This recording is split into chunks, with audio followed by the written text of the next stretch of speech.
The nation's top diplomat met with Chinese President Xi Jinping on Monday. The U.S. called that meeting a crucial step toward relieving growing tension between the two countries. KCAU-9's Anna Warnicki reports now from our nation's capital.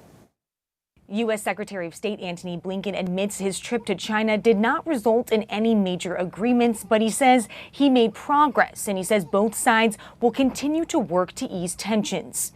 In the last few hours of his visit to China, U.S. Secretary of State Antony Blinken got the high-stakes meeting he had been working for, 35 minutes face-to-face with Chinese President Xi Jinping. The relationship was at a point of instability, and both sides recognized the need to work to stabilize it. Blinken called the meeting an important conversation. I stress that direct engagement and sustained communication at senior levels is the best way to responsibly manage our differences and ensure that competition does not veer into conflict. Blinken says the two nations were unable to resolve any major policy issues, including disagreements over trade policy and Taiwan.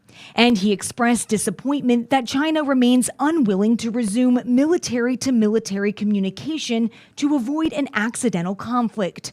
Former National Security Advisor, retired Lieutenant General H.R. McMaster, told CBS News that the meeting itself was important, but he worries the Chinese will use it against the U.S. The optics of this meeting, and I'm sure Secretary Blinken is quite aware of this, is to create a perception that we're going there to pay homage to the Chinese Communist Party. But Ohio Republican Congressman Mike Turner says the U.S. has the upper hand, and China allowed the meeting. Because they're feeling the heat, they understand that the American public see China now as a threat.